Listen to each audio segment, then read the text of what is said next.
एक किसान जिसने अपनी सारी ज़िंदगी खेतों में काम करने में गुजार दी और अपने बच्चों का पेट पालता रहा। अब वो बूढ़ा हो गया था और काम करने के काबिल नहीं रहा था।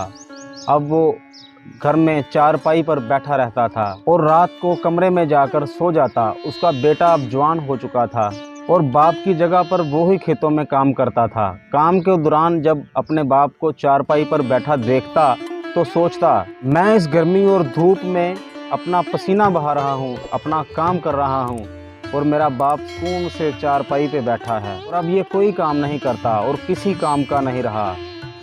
उसके बेटे को ये बात सोच सोच कर टेंशन होती रहती। उसे अपना बाप एक बेकार चीज़ और बोझ लगने लगा था। बहुत ज़्यादा फ्रस्ट्रेटेड हो गया। तब उसने एक फैसला किया। उसने एक लकड़ी का ताबूत बनाकर और उसे खींचकर अपने बाप की चारपाई के पास ले आया। अपने बाप को बोला कि वो उसके अंदर लेट जाए।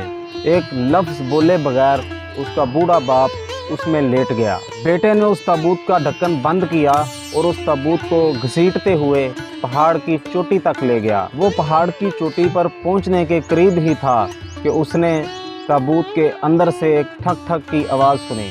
उसका बाप अंदर से नोक कर रहा था। बेटा पसीने से शराबूर था।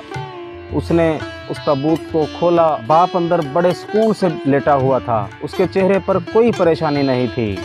वो कहने लगा, मैं जानता हूँ तुम मुझे पहाड़ की चोटी से गिरा दोगे। तुम अगर मुझे गिराना चाहते हो तो ठीक है, लेकिन तुम इसे लकड़ी के ताबूत को ना नीचे गिराओ। इसे अपने पास महफूज रखो। ये बहुत अच्छा बना हुआ है, तुम्हारे बच्चों के काम आएगा और तुम्हारे बच्चों को भी इसकी ज़रूरत पड़ेगी। दोस्तों, ज़िंदगी में बहुत से लोग ऐसे होते हैं जिनसे हमें कोई मतलब नहीं रहता, जो हमारे किसी काम के नहीं होते, जो ज़िंदगी में कभी हमारे लिए अहम होते थे लेकिन अब उनकी ज़िंदगी हमारे लिए बेकार हो जाती है। तो हम उस बेकार इंसान को किस तरह ट्रीट करते हैं? उस इंसान को जिससे हमें कोई मतलब नहीं होता।